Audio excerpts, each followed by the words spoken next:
सबसे बड़ा मूर्ख। एक बार की बात है, बादशाह अकबर अपने दरबार में बैठे थे और उनका मन बहुत उदास था।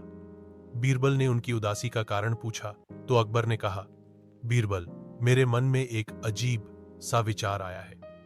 मुझे जानना है कि हमारे राज्य में सबसे बड़े मूर्ख कौन कौन हैं।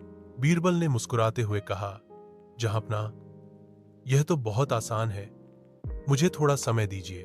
कुछ दिनों बाद बीरबल दरबार में लौटे। उनके हाथ में एक सूची थी जिसमें 2 लोगों के नाम लिखे थे। उन्होंने वह सूची बादशाह अकबर को दी।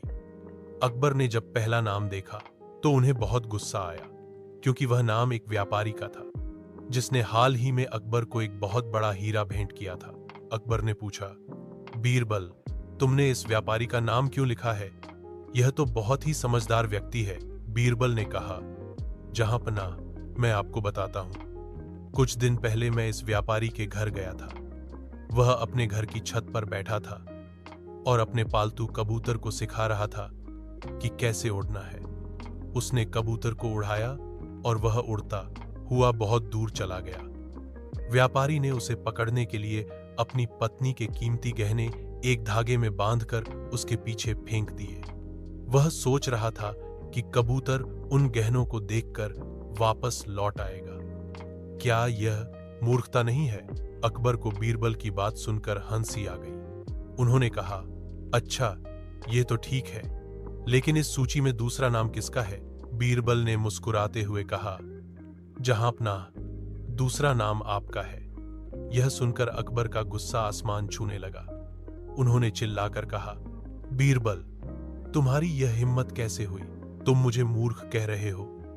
बीरबल ने हाथ जोड़कर कहा, माफ कीजिए जहांपना, लेकिन मेरी बात सुन लीजिए।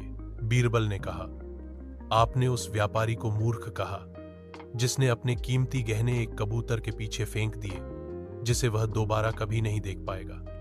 लेकिन आप मुझे यह बताइए, अगर वह व्यापारी आपके पास आ गया और उसने अपने गहने वापस मांगे, तो क्या आप उसे वापस दे देंगे? अकबर ने कहा, नहीं, मैं उसे वापस नहीं दूंगा। बीरबल ने कहा, बस यही तो मेरा कहना है। जहांपना, वह व्यापारी अपने गहने पाने के लिए एक ऐसी जगह पर गया जहां से उसे कुछ भी नहीं मिलेगा। ठीक उसी तरह आप उस व्यापारी से उस व्यक्ति का नाम पूछ रहे हैं जो सबसे बड़ा मूर्ख है। आप मुझसे यह जानना चाहते हैं कि कौन सबसे बड़ा मूर्ख है। जब मैं आपको उसका नाम बता रहा हूं तो आप गुस्सा हो रहे हैं। आप खुद उस मूर्खता का हिस्सा बन गए हैं। अकबर बीरबल की बात सुनकर पूरी तरह से शांत हो गए। उन्होंने बीरबल की चतुराई और समझदारी की सराहना की और उन्हें एक और कीमती तोहफा दिया। इस कहानी से हमें यह सीख मिलती है कि हमें हमेशा दूसरों की बातों को ध्यान से सुनना चाहिए और उनकी बुद्धि का सम्मान करना चाहिए।